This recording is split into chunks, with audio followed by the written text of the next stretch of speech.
Restorers who are listening in, we are going to chat about the RIA Convention. We're recording this just a week after the show. We've all had time to catch up on our sleep now and get our voices back.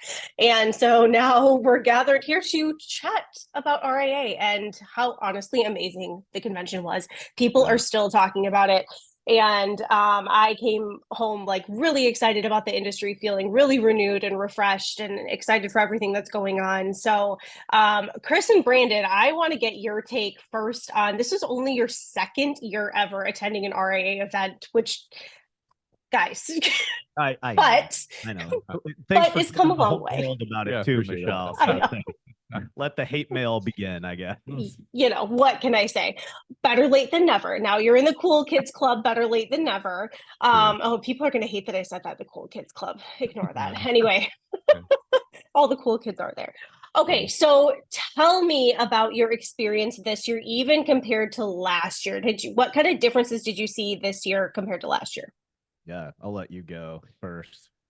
Well, I think the trade show floor was much more active. We saw a lot of participation and activity and lots and lots and lots of networking on the trade show floor. So I think whatever the team did to really stoke that interaction, I thought it was great, noticeably different because we were hanging out on the trade show floor broadcasting live HHB last year.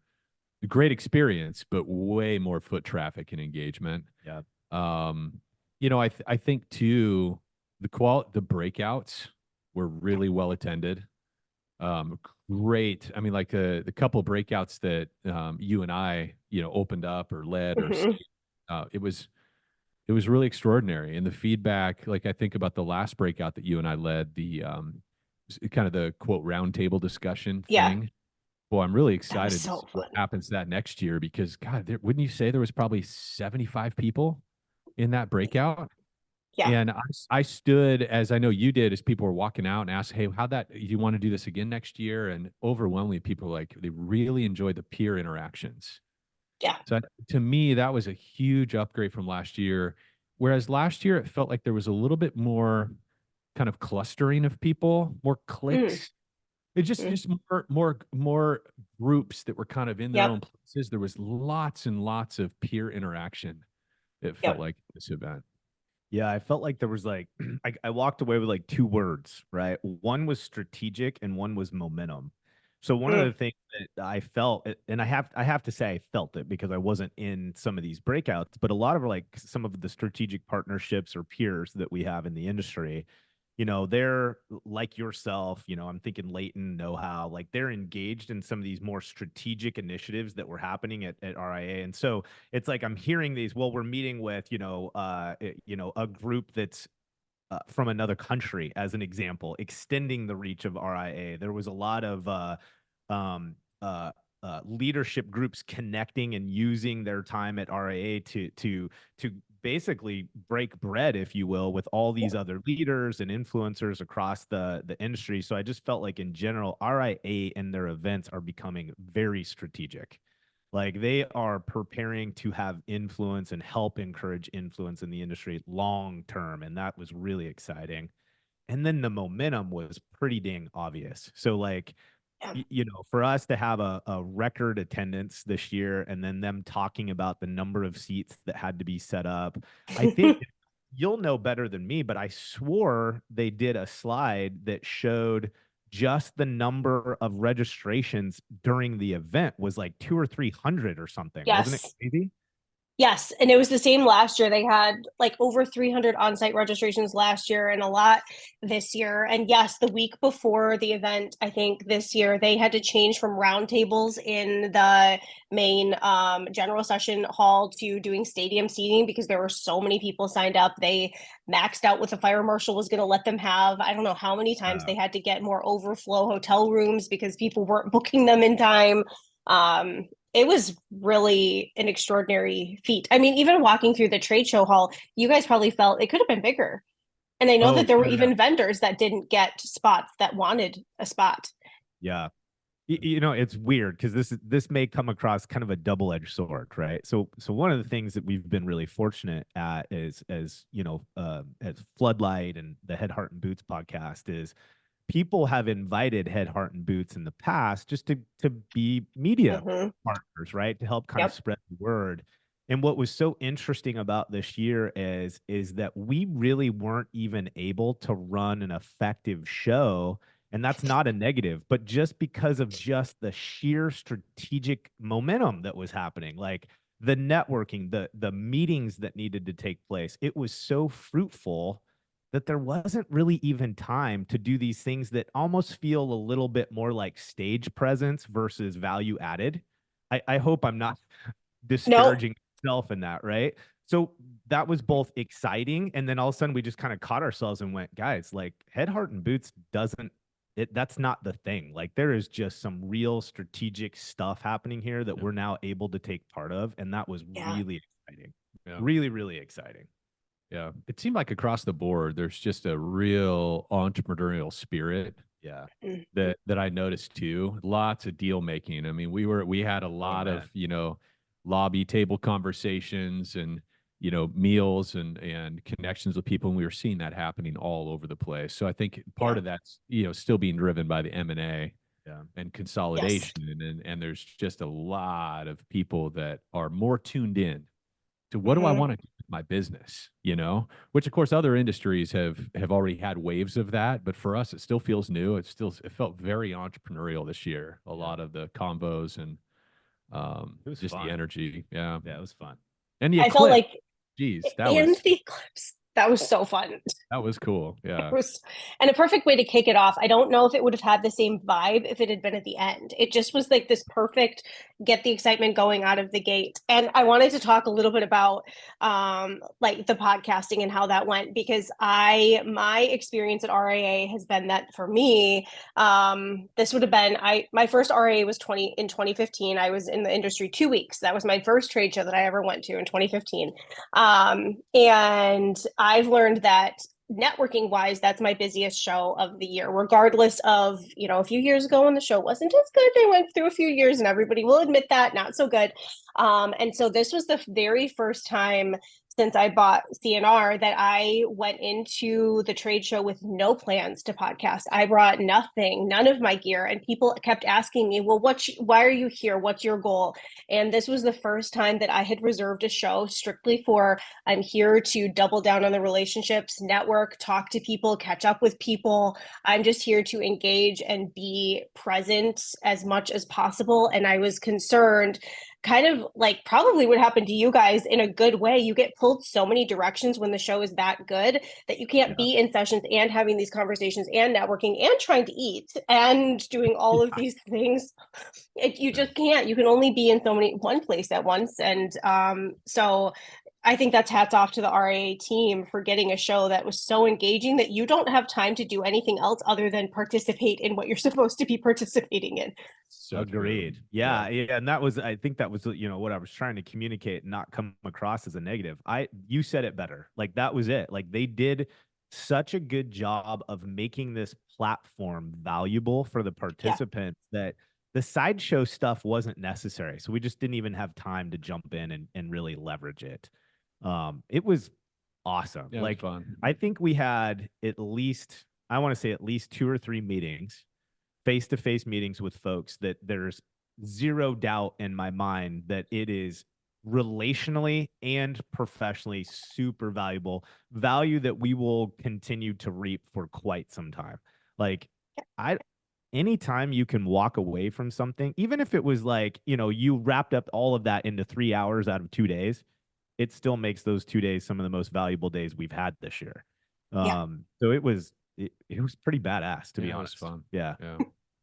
So now that you two have come out of this show and last year's show, what value do you see in the RIA? What would you, because you were contractors prior to doing this. And so what value would you tell contractors now of what the RIA today can bring?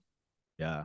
You want to hit that first? Well, I mean, I think what RIA is becoming is a really broad cross section of the industry. Whereas, so I think the networking, from what we've seen so far and what we've heard from others coming out of this show, is that it was the biggest collection and most kind of diverse cross section of the industry. Whereas maybe some of the other shows are really great and really fun and really value added. Yeah. They tend to be these more niche pockets of the industry, either like people that are really heavy program, contractors will go to some of these other contractor connection shows as an example. Yep.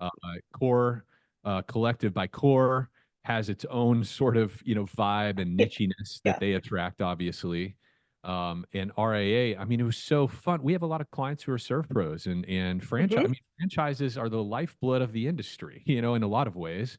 And there was more franchise people present at the RIA this time, which was really exciting. Seeing some of our surf pro friends and so forth, having surf pro on the main stage was, I think, a real key moment, as an industry, bringing in one of the big boys that's showing their support of what's going on at RIA. Or big girls. Oh, big girls, excuse me.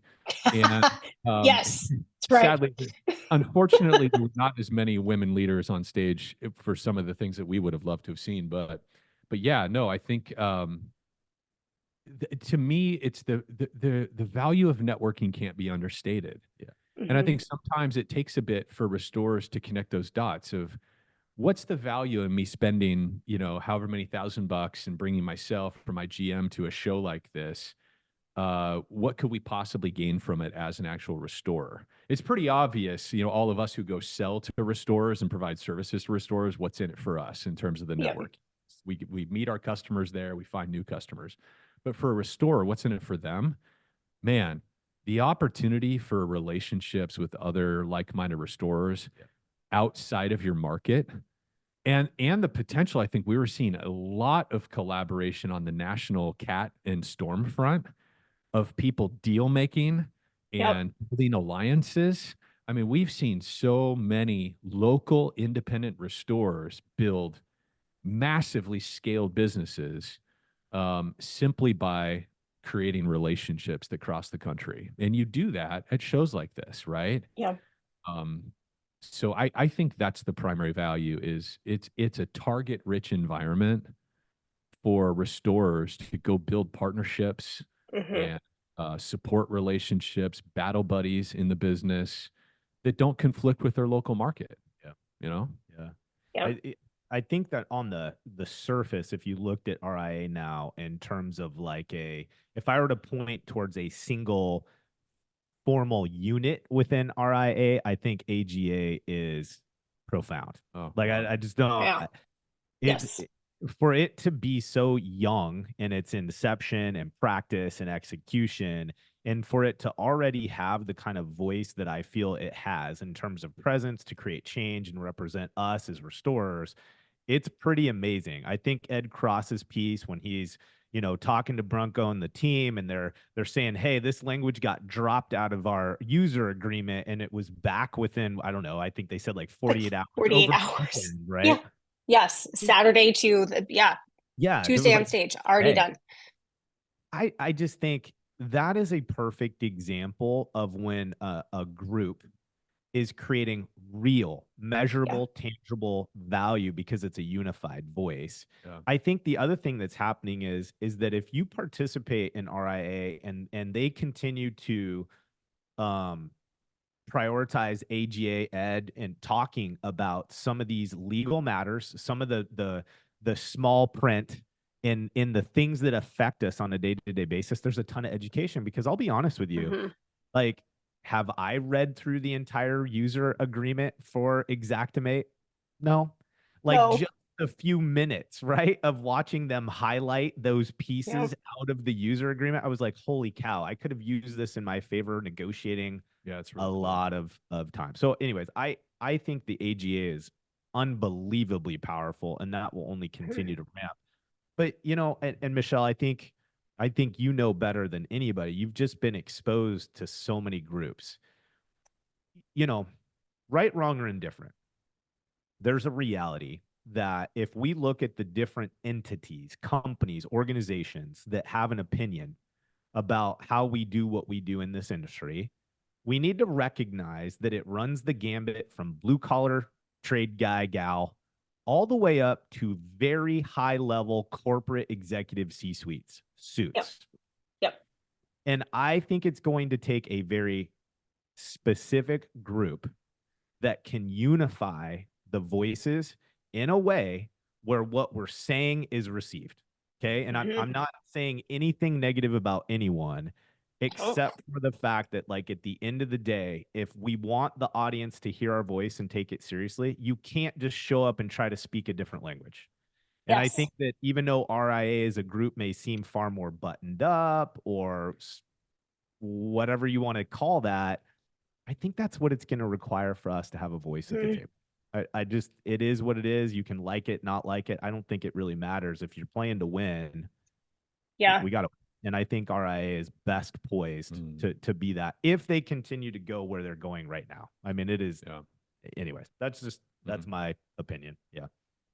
I was looking at some of my notes, and like Mark Springer said during town hall, restorers should speak for restorers, TPAs should speak for TPAs, not for restorers. And Katie said, we are stepping into not just a voice for the restoration industry, we're stepping into being the voice in the industry, which I appreciated, because that was, I think, Mark's big vision when he started AGA and wrote his, now I can't remember what it's called, but he wrote a big article in CNR, and and Christy Cohen had talked about being the unifying voice, and they've had 18% membership growth over the last year. We passed the 1,600 membership mark when we were there, and I think that was actually a low calculation. And talking to some of the RIA staff, they expect many, many more to be joining, and 12 affinity partners, up from like 7. I think there were 7 the year before, and now they're up to 12. So the Serve Pros, like you were talking about, this was the first time there had been that kind of presence from Serve Pros. I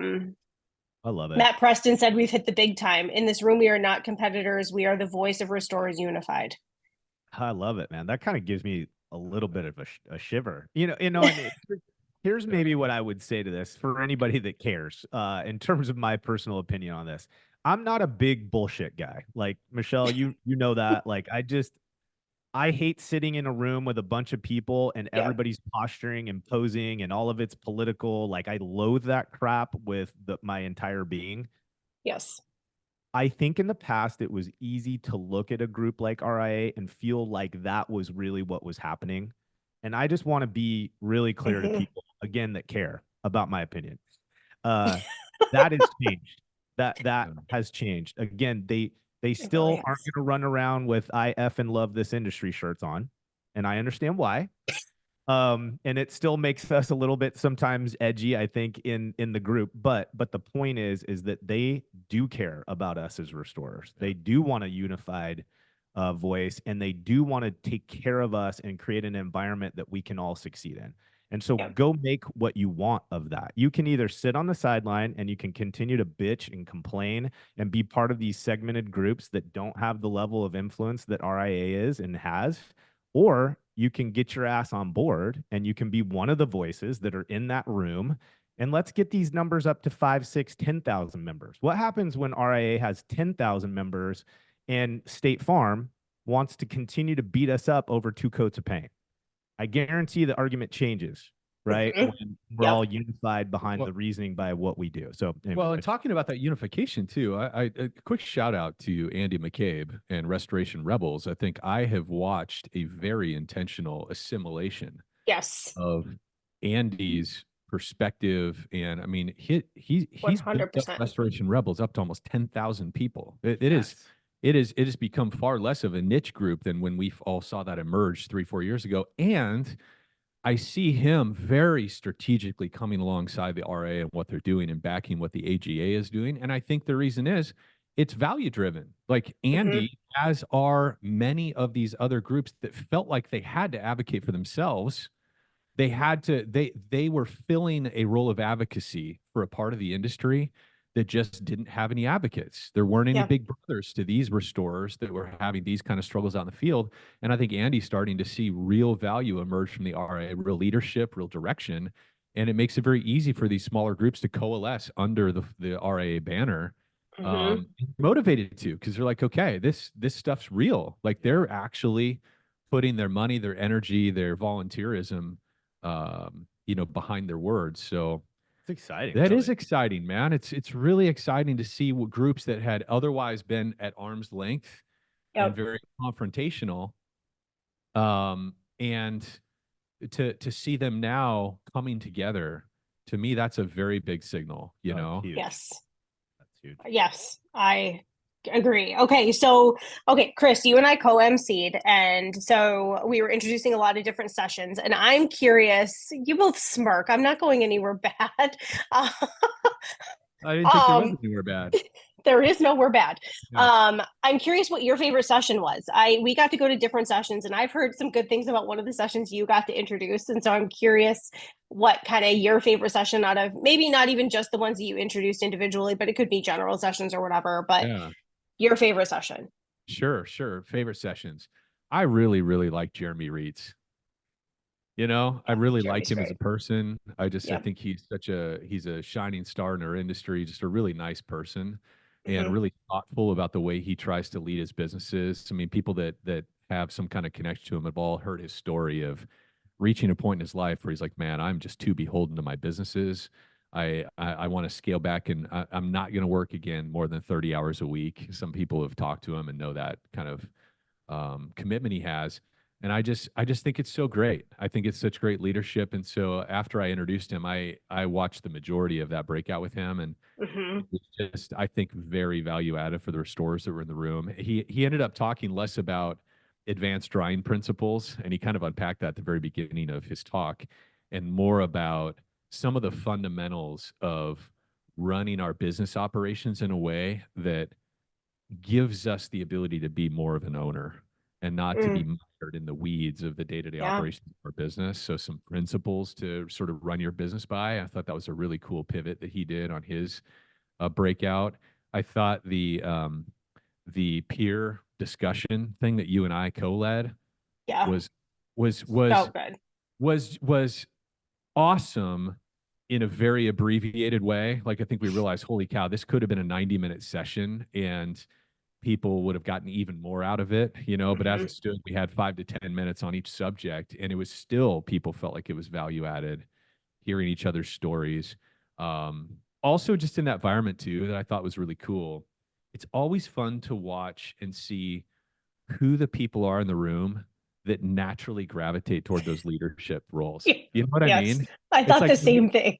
when you give very loose objectives from the front, you're like, okay, now pair off into groups of 4, 5, 6, 7, and we're going to discuss this. It was so fun because instantaneously you saw Mhm. certain people in the group be the starter, you know, to get things going. So that was fun. I think the other one for me was the final keynote. Yeah. And what's fun, you It know, was really obviously good. Brandon and I, you know, co-facilitated that. We were both admittedly very, I'm not even quite sure the right adjective to use. When we first got the assignment, I mean, it's fair to say we weren't super stoked about it. It just felt like, boy, how do we make these iconic leaders in our industry relatable to the audience? You know, because we have an audience of largely $2 to $5 million operators, and here we have these $100+ million, $1 billion types of dudes up front, and I was just so um, pleasantly surprised. I was less surprised after we had a chance to meet the people individually. Yeah. But I was still surprised on the day of how everybody showed up. I was just so impressed. I mean, it was neat to obviously have Rick Isaacson there. And it Yep. was interesting just to see the different personas between those three based on stage of life and the role that they carry.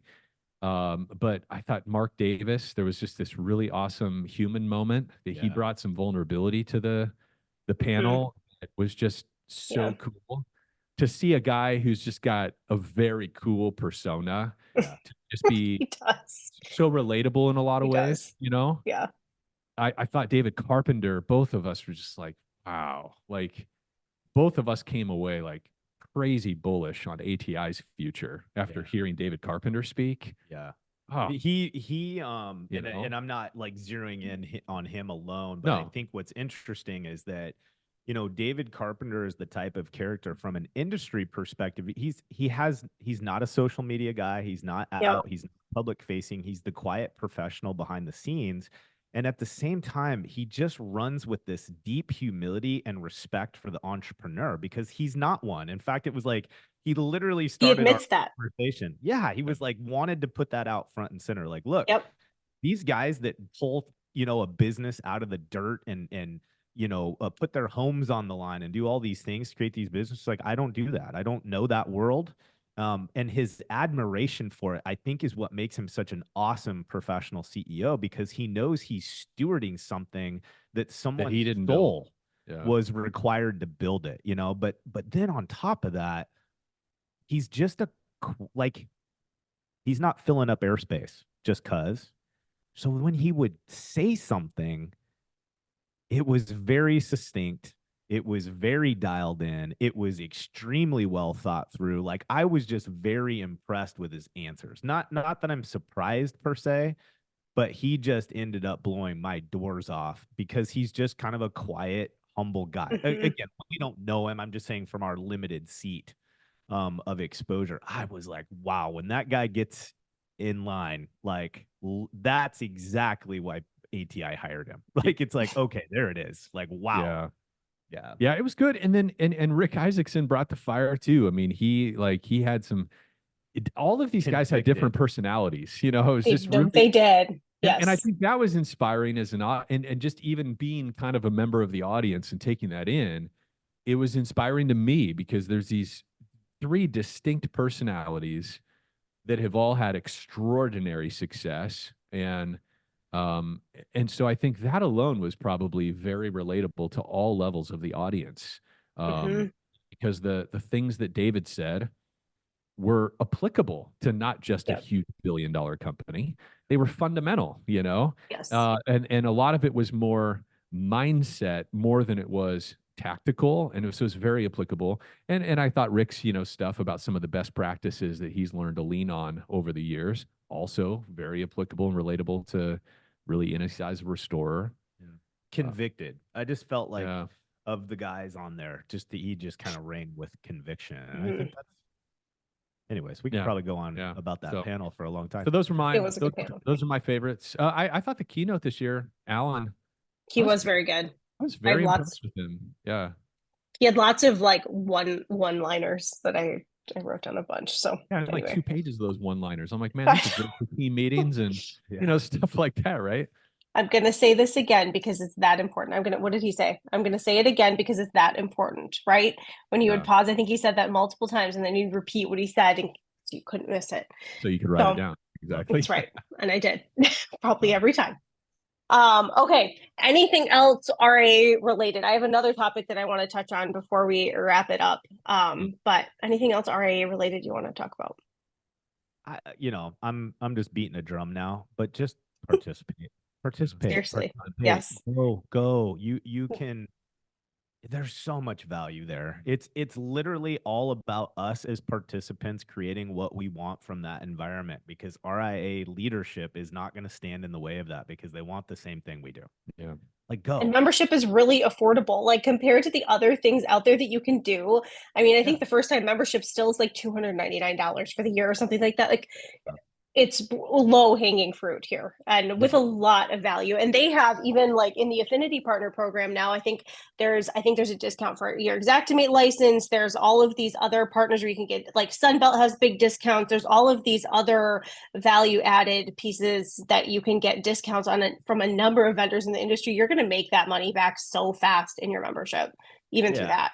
Yeah, it's not even a question mark. I was even thinking like of that piece that Ed did with the Xactimate team, and I'm thinking to myself, gosh, if you could just leverage from the user agreement a statement that helped you get your estimate approved, how much revenue, how much value was there in just that one estimate being approved because you added that as your F9 note? I was just like, it's pretty easy to get your membership back. Not only that, and also just to echo Jeff Moore's value prop that he talks about a lot. He's like, look, if you spend $6,000 with Sunbelt Rentals every year, you're going to cut with the discount through the RIA, you're going to cover the cost of your membership, right? So it's like profit from there. Yeah, right. Yeah. So join for the perks and support what the industry is trying to do, right? I have one last thing before we transition. I just want to state for the record, okay, just for the public record, that I am, contrary to the scene that people saw during the main keynote event, I am fully capable of routinely stepping 20 inches up onto a platform or jumping or whatever. Like, I was in the gym earlier that day doing Box jumps were just fine that day. yeah, box jumps were just fine, and so I think it was the new shoes I was wearing.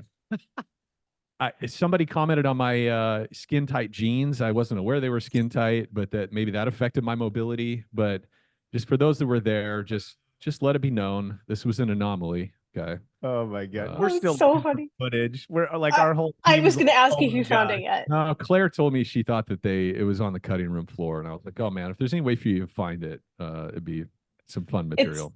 got to be there somewhere, but Oh, we're turning that. Avon is gonna put her spin on that video, and it's gonna go out as soon as we get it on it. That's a guarantee.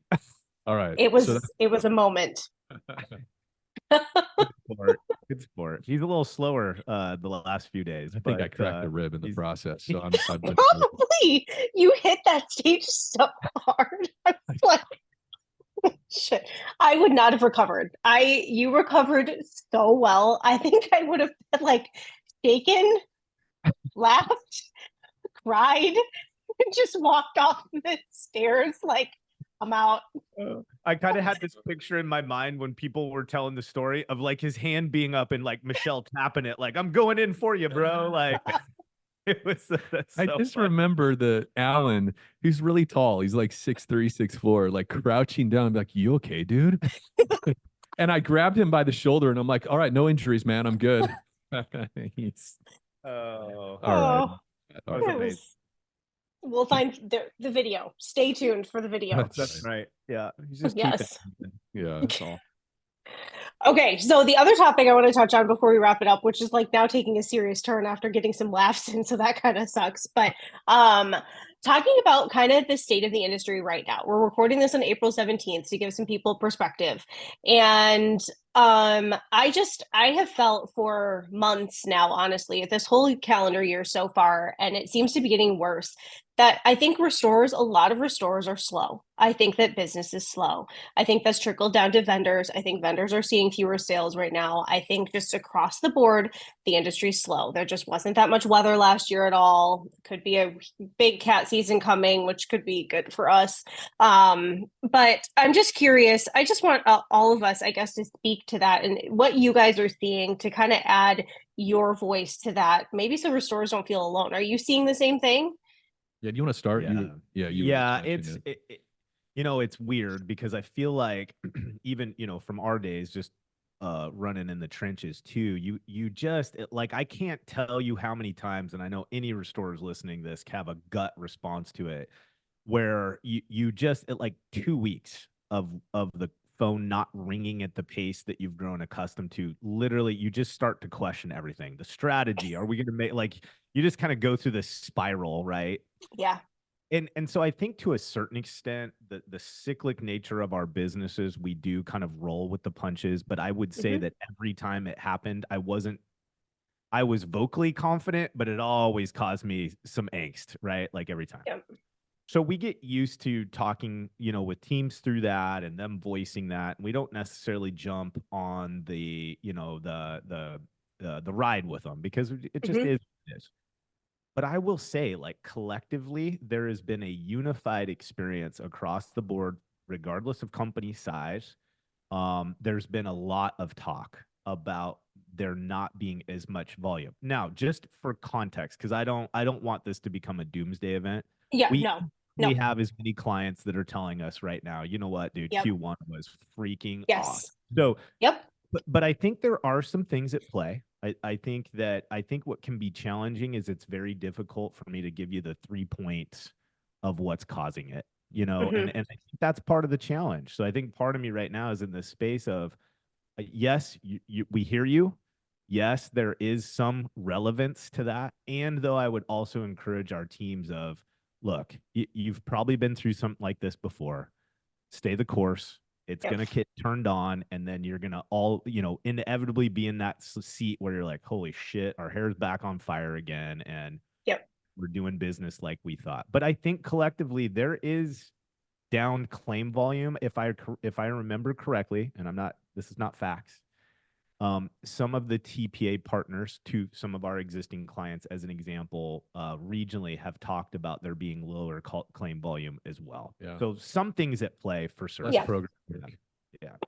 That's fair. And yes, sorry, I'm shaking my camera here. And yes, and I don't want this to be a doomsday either. I just, I've done some like little surveys and stuff on LinkedIn, and a lot of restorers have been telling me individually that that's how they feel. And then they just ask me, well, is that, are we alone? Because a lot of these restorers are ones that know how to diversify, and they aren't banking on weather events or whatever. It just is overall, things are just a little bit slow right now overall. And it's not even totally tied to weather, like you said. Like, we can't pinpoint one thing. And yes, it will turn around. It always will. And hell, we could have a crazy cat season, and then yes, everyone's hair is really on fire, and beards and mustaches, and we're just on fire. We're on fire. Yeah.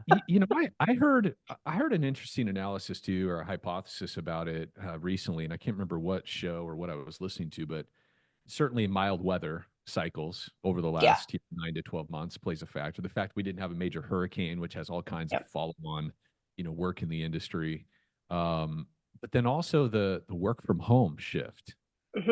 That there's less vacancy, there's less absence from people's primary residences, and also there's been less occupation of commercial office space over the last 3 years. And so there's some people that feel like that trend has sort of caught up. So there's been less property damage because people have been more present in their home spaces and less present in the office environment.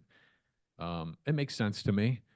Yeah. I think the big thing in this contraction, and ultimately where we end up engaging with our clients on this, is it tends to be a really good trigger for particularly the small to medium restorers of, I got too many eggs in too few baskets. Yes. Because like Brandon said, we have high flyers in our client roster that have been making hay. Like they've been absolutely growing exponentially over the last 9 to 12 months. And then we have others that have been pretty flat, because of the dynamic we're talking about. There's always a way to win.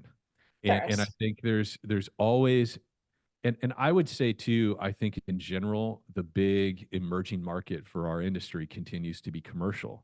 Because right now there's a fair bit of cobbling together of damage repair that happens in commercial spaces, including multifamily, where a lot of non-restorers are performing a significant amount of that work. Because there has not been a high level of relationship building and cultivation of sales channels in that commercial space in our industry. I mean, the big ones we know about, Belfor is primarily a commercial company. A number of these other major providers are primarily commercial, and they certainly have their inroads into industry. But as a collective restoration industry, we still don't know how to sell into commercial. Or I should say, we like to think we have a pretty good idea how to do it, but just as an industry, it's emerging. And so to me, that's a huge opportunity for companies that right now feel like their sales are flat. They're struggling to get the same volume from their programs, from the referral partners. Claim volume is down. Commercial is an obvious place for people to start poking around to diversify that income, I have a kind of a thought on this I think is interesting, and that is, I think these are one of those moments in time where, as restorers, we have the time to be a little bit more strategic in nature. Here's what I mean by that. I think that we can, wherever we launch our business, you just got really muffled. I don't know why. Is that okay? Now you're better. That's weird. All right, weird. Okay. It might have just been a day. So I think one of the things that happens is that, a company gets started and they have kind of a foundational lead gen or pipeline that they've kind of built their business around. And often, for instance, as an example, we would look at, let's say, multifamily environment, and we say, wow, they're everybody just wants us to float rugs and, float carpet and get the heck out of there. And there is some validity to the fact that they make decisions often differently than we do from a cost effectiveness perspective. But I think what happens in these opportunities is this is our chance to look at our service offering and say, if we really just wanted to be the kind of partner that this client type needs, regardless of what we've done in the past, regardless of what we assume or think or want this to look like, if we were to get creative and make adjustments to our service offering and deliver for them what they think is valuable, what would happen? And so I think, kind of piggybacking on the commercial, I'm thinking about multifamily, how often people just get frustrated with that client type. And though, when your clients have 1,000 doors, regardless of what's happening in the economy, statistics say they're going to give you business. And it could just 100%. be that we've walked in with a little bit holier than thou perspective. And it's time for us to lay that to the side and say, can I make adjustments and protect my company and still just be the easy button for that client type?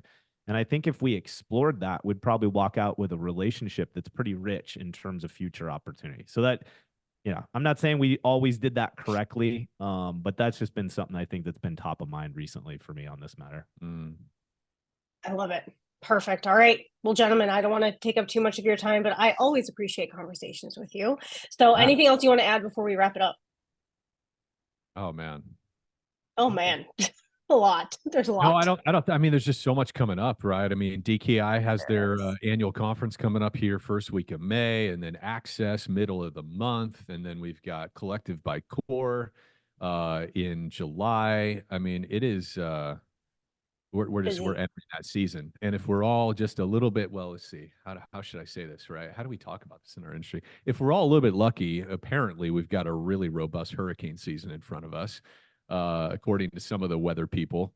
So it's just, I don't know. It's an exciting time. I feel like there's the energy that I'm feeling and hearing from people is we're coming out of kind of the doldrums of a very mild winter. And it's just the nature of our business. We're here to help people when stuff breaks and things go wrong. And it appears that the projections are very good in terms of weather events and stuff like that. So it's just it's a fun time to be alive. It's a great time to be in the industry. Yeah. Anyway, this was fun. Thanks. Thanks, Michelle. Of course. I look forward to seeing you both at shows and seeing more articles and all that. Thanks. Absolutely. You got it. Thanks, Michelle. Appreciate you. For more Restoration Today and the latest news, visit our website, cnrmagazine.com, and find the latest episodes of the Restoration Today podcast on your favorite podcasting platform.